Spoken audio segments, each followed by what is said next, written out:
Em nome do Pai, do Filho e do Espírito Santo. Amém.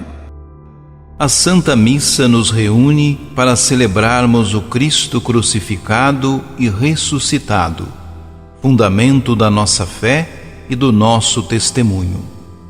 A liturgia nos convida a renovar o compromisso de sermos sal e luz, discípulos e discípulas que dão sabor e sentido à vida do próximo. Louvemos ao Pai pelo seu amor, manifestado em toda ação que expulsa do mundo as trevas da opressão e da injustiça.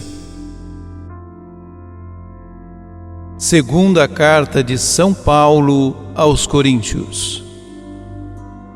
Irmãos, eu vos asseguro, pela fidelidade de Deus, o ensinamento que vos transmitimos não é sim e não, pois o Filho de Deus, Jesus Cristo, que nós, a saber, eu, Silvano e Timóteo, pregamos entre vós, nunca foi sim e não, mas somente sim.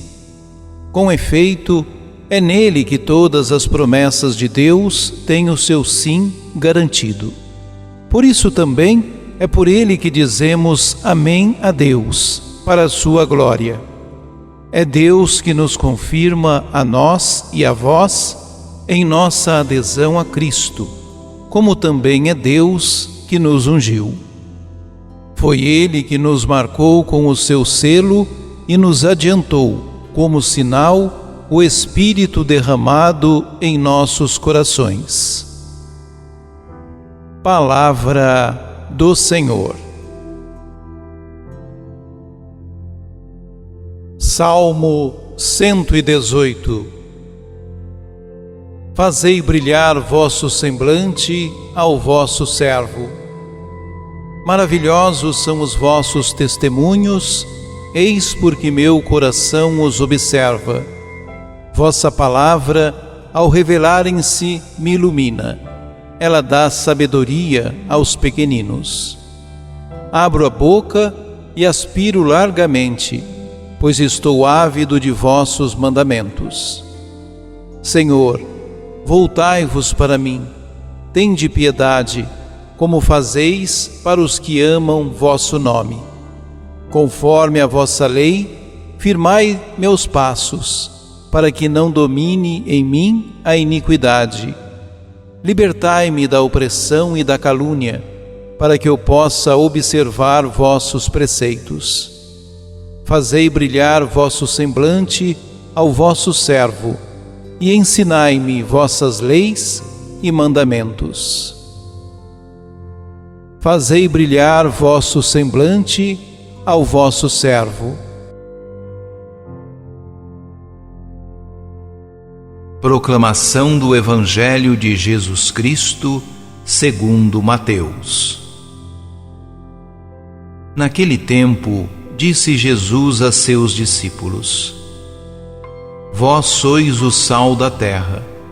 Ora, se o sal se tornar insonso, com que salgaremos? Ele não servirá para mais nada, senão para ser jogado fora e ser pisado pelos homens. Vós sois a luz do mundo. Não pode ficar escondida uma cidade construída sobre um monte. Ninguém acende uma lâmpada e a coloca debaixo de uma vasilha, mas sim num candeeiro, onde brilha para todos que estão na casa. Assim também brilhe a vossa luz diante dos homens, para que vejam as vossas boas obras e louvem o vosso Pai que está nos céus.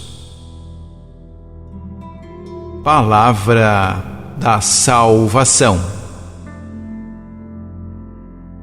O texto que nos é proposto reúne duas parábolas, a do sal e a da luz, destinadas a pôr em relevo o papel do novo povo de Deus no mundo e a definir a missão daqueles que aceitam viver no espírito das bem-aventuranças. Depois de apresentar a nova lei, bem-aventuranças, Jesus define a missão do novo povo de Deus. A primeira comparação é a do sal.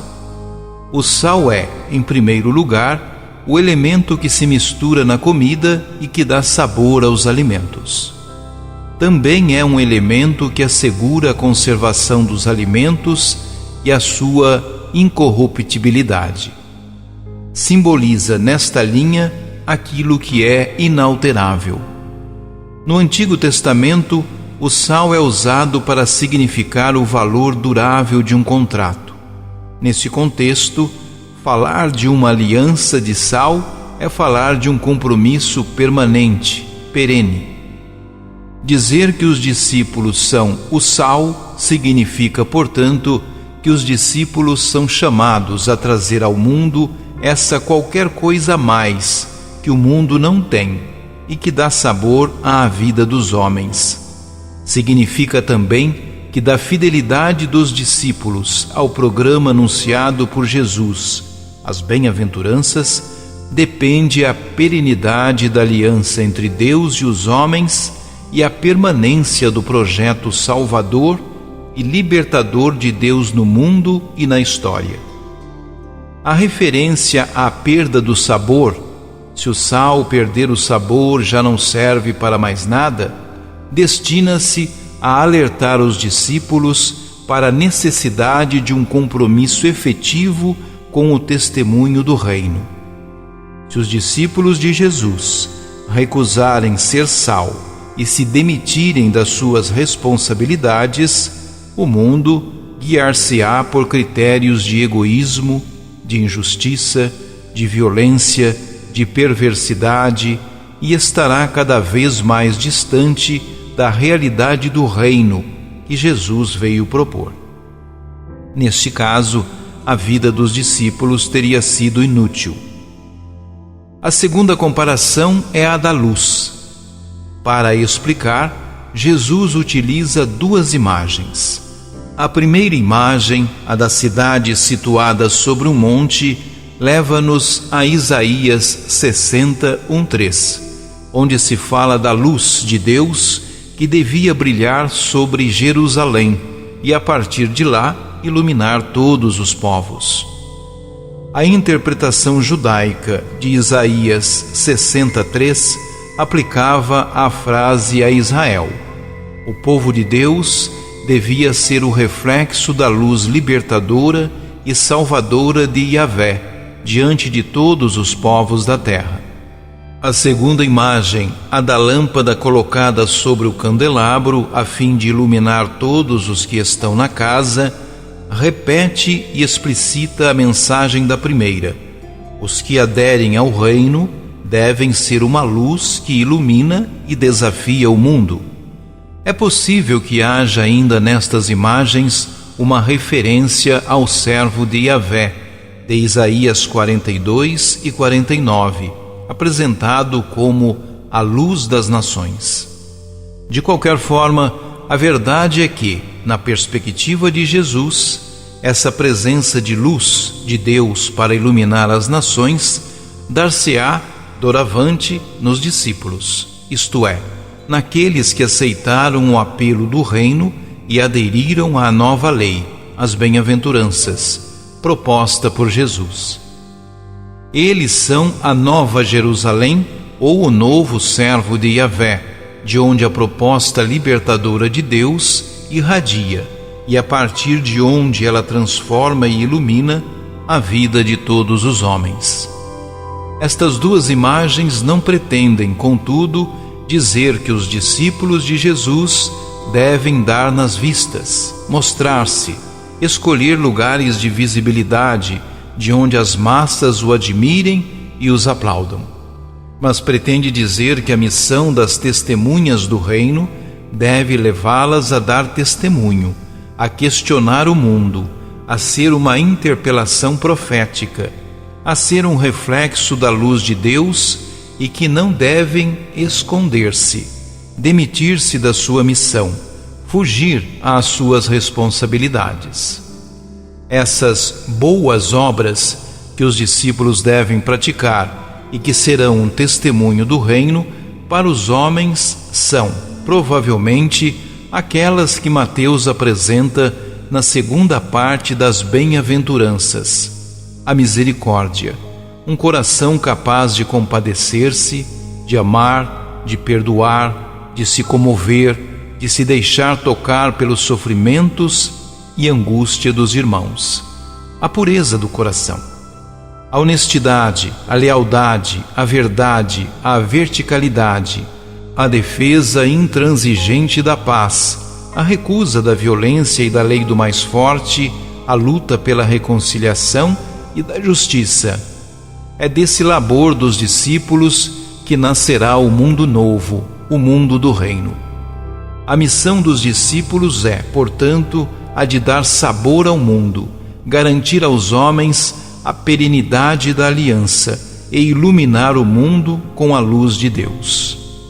Eles são as testemunhas dessa realidade nova que nasce da oferta da salvação e da vivência das bem-aventuranças.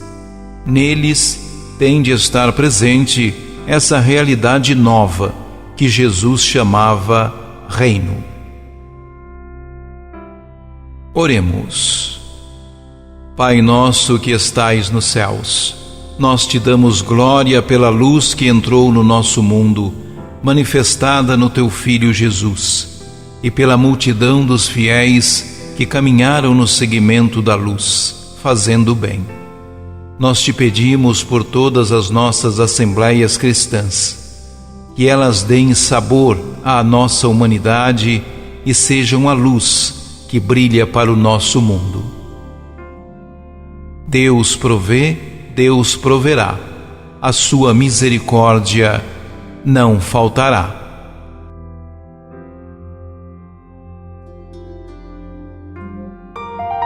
Ajude-nos a evangelizar.